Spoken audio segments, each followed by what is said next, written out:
새벽 기도회 시작하겠습니다. 찬송가 300장입니다.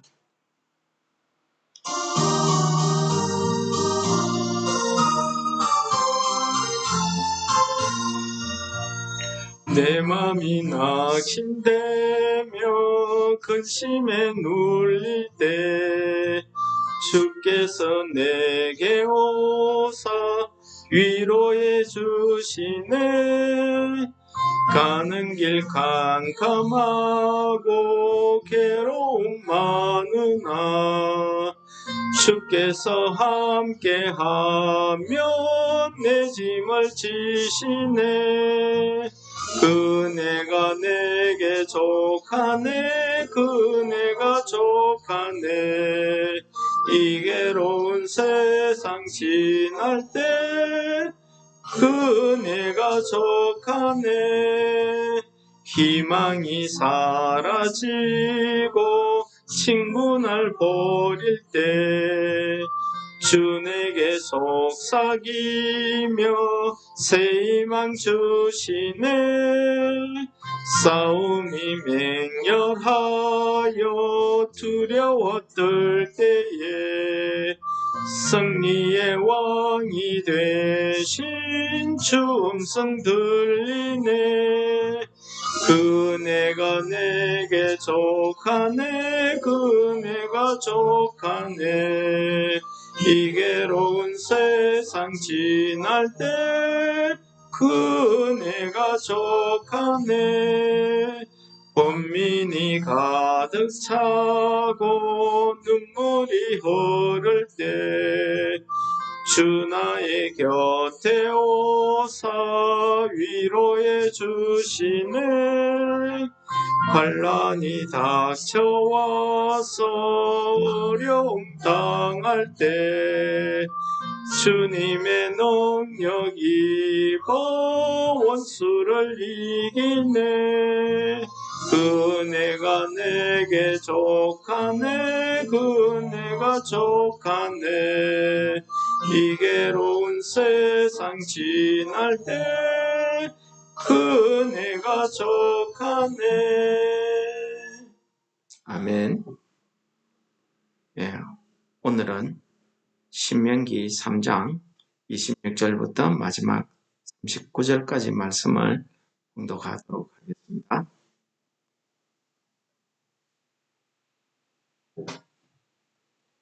그때 내가 여호와께 간구하기를, 주 여호와여, 주께서 주의 크심과 주의 권능을 주의 종에게 나타내시기를 시작하셨사오니 천지간에 어떤 신이 능히 주께서 행하신 일, 곧 주의 큰 능력으로 행하신 일같이 행할 수 있으리이까. 구하옵나니 나를 건너가게 하사 요단 저쪽에 있는 아름다운 땅, 아름다운 산과 레바논을 보게 하옵소서 하되, 여호와께서 너희 때문에 내게 진노하사 내 말을 듣지 아니하시고 내게 이르시기를, 그만해도 족하니 이 일로 다시 내게 말하지 말라. 너는 비스가 산 꼭대기에 올라가서 눈을 들어 동서남북을 바라고 내 눈으로 그 땅을 바라보라.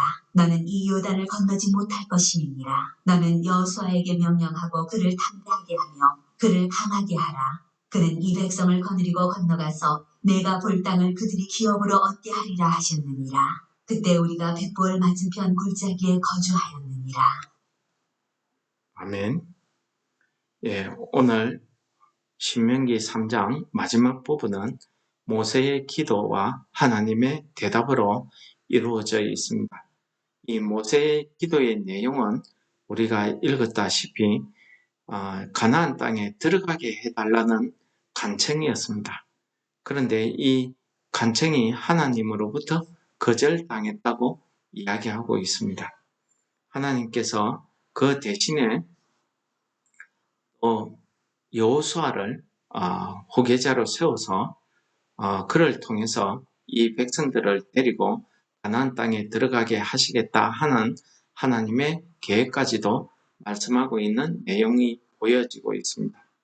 우리 오늘 말씀 가운데 26절이 참 우리의 눈길을 끌고 있습니다. 왜 그렇습니까? 평소 모세답지 않은 내용이 여기에 담겨 있기 때문입니다. 26절에 보시면은 여호와께서 너희 때문에 내게 진노하사 내 말을 듣지 아니하시고 라고 표현하고 있습니다.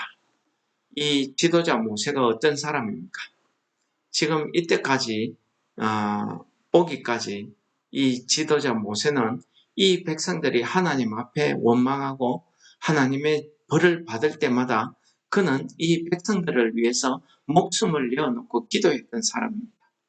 그는 심지어 자기 이름이 하나님의 생명책에서 지어져도 좋으니 이 백성들을 멸하지 말아달라고 기도하던 그런 믿음의 사람이었습니다. 그런데 그런 믿음의 사람들이 오늘 이 백성들에게 너희 때문에라고 이야기하고 있습니다. 물론 저는 모세 입장에서 충분히 그렇게 이야기할 수 있다고 생각됩니다. 왜 그렇습니까? 이 일의 원인 제공은 다 이 이스라엘 백성들이 원인 제공을 했거든요. 그것 때문에 이 모세는 의도치 않게 자기가 가나안 땅에 들어가지 못하게 되었다는 것을 불평하고 있는 것입니다. 너희들 때문에 내게도 진노하사 나도 못 들어가게 됐다 라고 이야기하는 겁니다. 너무나 인간적인 모습 아니겠습니까? 오늘 모세의 이 말은 벌써 출애굽기 20장에 있는 머리바 물 사건에서부터 시작되어집니다. 머리바 물 사건이 어떤 사건입니까? 하나님께서 백성들이 물이 없어서 모세와 아론에게 불평 원망하고 반역할 때에 모세와 아론이 하나님께 기도합니다. 그러니 하나님께서 모세와 아론에게 너희들은 가서 반석 앞에 백성들을 모으고 반석을 향하여 명령하여 물을 내게 하라. 그 일로 인해서 내가 영광을 얻으리라. 라고 여호와의 거룩함을 나타내라고 이야기하셨습니다. 그런데 실제는 어떻게 했습니까? 실제는 모세와 아론이 반석 앞에 백성들을 모아두고 이야기합니다. 반역한 너희여, 우리가 너희를 위해서 이 반석에서 물을 내야 되겠느냐? 라고 이야기합니다. 이게 뭡니까? 지금 모세는 화가 난 겁니다.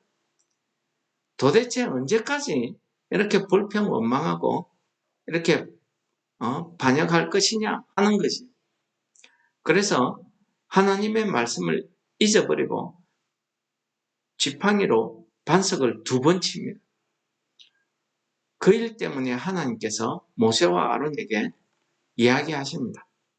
너희들이 이 일로 인해서 나의 거룩함을 나타내지 아니하였기 때문에 너희들은 가나안 땅에 들어가지 못할 것이다. 라고 그때 1차 경고했습니다. 이야기했습니다. 두 번째는 언제입니까? 민수기 14장에 나오는 가데스 바니아 사건입니다. 이 가데스 바니아 사건은 또 어떤 사건입니까? 하나님께서 가데스 바니아에서 바로 가나안 땅에 들어갈 수 있도록 하려고 했는데 이 백성들이 하나님이 이야기하는 말씀하신 그 가나안 땅에 바로 들어가기를 거절하고 어떻게 합니까? 그 땅이 어떠한지를 살펴봐야 되겠다는 겁니다. 어디에 가서 누가 살고 있는지 우리가 들어갈 수 있는지 살펴봐야 되겠다는 겁니다. 모세가 그 일을 좋게 여겼다고 성경은 이야기하고 있습니다. 평소에 모세답지 않죠. 모세는 무슨 일이 있으면 반드시 하나님 앞에 기도합니다. 슬로보앗의 딸들의 요구가 있을 때에도 심지어 그거는 모세가 정말 자기가 지도자니까 이렇게 저렇게 하라 할 수 있음에도 불구하고 그런 일까지도 하나님 앞에 기도하던 모세입니다. 그런데 이 큰 일을 놔두고 하나님 앞에 기도하지 않고 백성들의 목소리에 귀 기울여서 그들의 말이 옳다고 생각하고 그들의 요구를 들어줍니다. 그러자 하나님께서도 그 요구를 들어주십니다. 여러분, 이게 하나님께서 우리가 그 성경을 읽으면서 문맥을 쭉 읽어오다 보면은 그 부분에 와서 우리는 이게 하나님이 허락하신 일이다 라고 우리가 이야기할 수 있습니까? 저는 하나님이 그래 너희들 하고 싶은 대로 한번 해봐라 이런 식의 허락이었다고 생각이 듭니다. 그래서 어떻게 됐습니까? 그들이 보고 와서 당장에 모세와 아론을 원망하면서 하나님 앞에 반역합니다. 그리고 새 지도자를 세워서 그 죽음의 땅 애굽으로 돌아가자고 야단칩니다.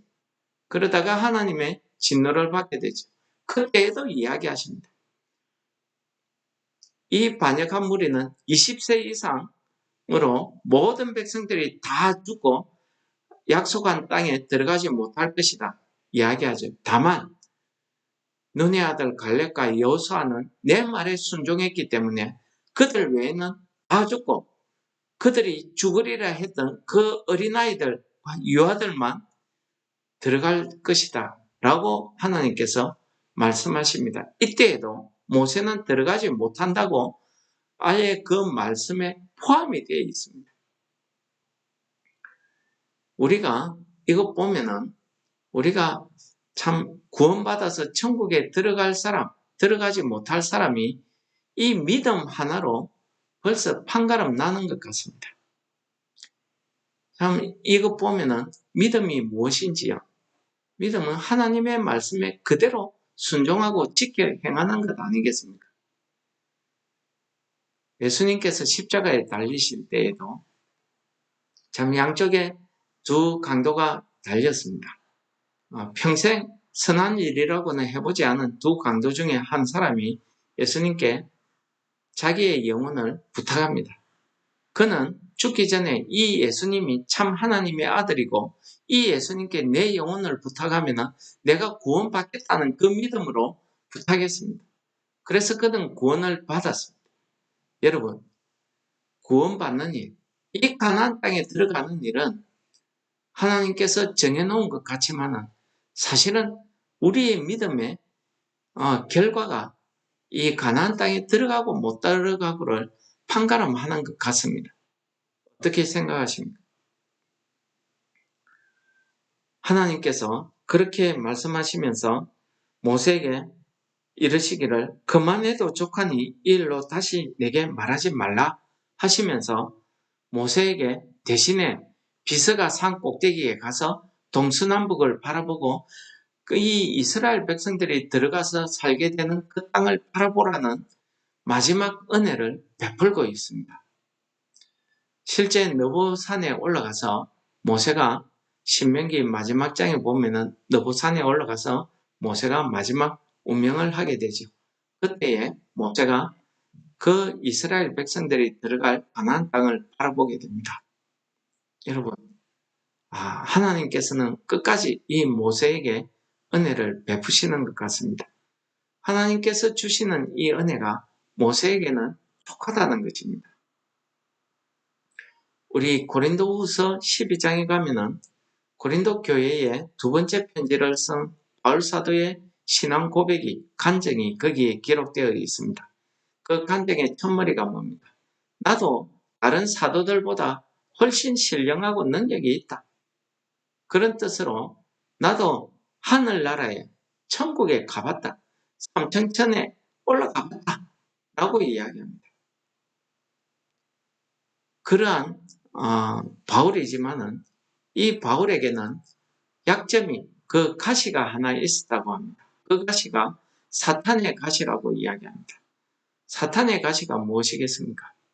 이걸 해석할 때 어떤 사람은 바울의 육신의 병을 이야기하는데 저는 바울의 육신의 병보다는 그의 교만, 그의 출신, 그의 지식, 그의 화려한 배경, 집안 배경, 로마 시민권을 가지고 있는 그의 권리 이런 것들을 이야기한다고 생각이 됩니다. 왜 그렇습니까? 바울 사도가 얼마나 열심히 있는 사람입니까? 하나님의 말씀을 내가 전하겠다 하면은 그 열심히 지나쳐서 하나님의 능력, 예수 그리스도의 능력, 성령이 역사하시는 그 능력보다는 자기의 능력이 더 나타났을 겁니다. 자기의 지식이 더 나타났을 겁니다. 자기의 화려한 배경, 그리고 그는 고난을 받지 않아도 됩니다. 왜 그렇습니까? 당시 로마 시민은 무소불위의 권력을 가지고 있습니다. 내가 로마 시민이다 하면은 그는 지방 군대도 움직일 수 있는 그런 권한이 있기 때문에 그는 그를 전도하다가 당한 그런 옥에 갇히고 매맞고 하는 이런 고통, 고난 안 당해도 됩니다. 로마 시민권 하나 가지고도 얼마든지 더 많은 군대를 거느리고 다니면서 더 많이 복음을 전할 수 있었던 사람입니다. 그래서 그는 이 가시를 없애달라고 하나님 앞에 간절히 3번이나 기도했다고 합니다. 그런데 하나님께서 그 기도에 대해서 9절에 이렇게 응답하셨다고 합니다. 나에게 이르시기를 내 은혜가 내게 족하도다. 이는 내 능력이 약한 데에서 온전하여짐이라 하신지라. 그러므로 도리어 크게 기뻐함으로 나의 여러 약한 것들에 대하여 자랑하리니 이는 그리스도의 능력이 내게 머물게 하려 합니다. 여러분, 이 말씀이 얼마나 중요한지 아십니까? 우리가 복음 전하고 신앙생활하고 봉사하고 헌신하는데 우리의 능력, 우리의 열심, 이거 중요합니다. 그러나 예수님께서 바울 사도에게 이야기하지 않습니까? 예수님의 그 능력인 사람의 약한 데에서 온전하여진다고 이야기합니다. 사람이 약하여짐으로 하나님의 능력이 그 약함을 통해서 강하게 역사하신다는 겁니다. 우리 성경의 역사를 쭉 살펴봐도 그런 것 같습니다. 겁쟁이 기드온을 통해서 이스라엘의 사사를 만드시고 이스라엘을 구원하십니다. 아무 쓸모없는 어부 사람들에게 그 당시에 참 멸시를 받던 세리, 의사 이런 쓸데없는 직업을 가지고 있는 사람 취급도 못 받던 사람들을 예수님께서는 자기 제자들로 삼으시고 그들에게 큰 능력을 허락하셨습니다. 그들이 예수님 부활 승천 이후에 얼마나 큰 능력을 행했습니까? 그래서 바울 사도는 자기가 기뻐함으로 자기의 약한 것들을 자랑한다고 합니다. 왜 그렇습니까? 그리스도의 능력이 내게 머물게 하려 함이라고 고백하고 있습니다. 저는 오늘 찬송이 우리에게 얼마나 큰 위로를 주고 있는지 모르겠습니다. 오늘 찬송을 보시면은 내가 마음에 낙심이 되고 근심에 눌릴 때에 주께서 내게 찾아오셔서 위로해 주신다고 이야기합니다. 내가 시험을 당해서 어려운 일을 당해서 참 내가 어디로 가야 될지 캄캄하고 괴로움이 많지만 주께서 함께 하시면 주께서 내 짐을 져주신다는 겁니다. 그래서 그 은혜가 내게 족하다. 그 은혜가 족하다.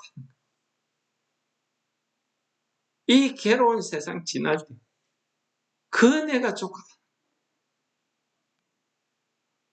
우리가 바울 사도처럼 그리스도의 능력이 내게 머물기를 원해서 내 약함을 자랑할 정도의 그런 믿음이 우리에게는 없습니다. 그러나 오늘 이 찬송이 오늘 하루 종일 여러분들 입에서 끊이지 않는 한날 되시기를 축원합니다. 하늘에 계신 우리 아버지여, 이름이 거룩히 여김을 받으시오. 나라의 임하옵시오.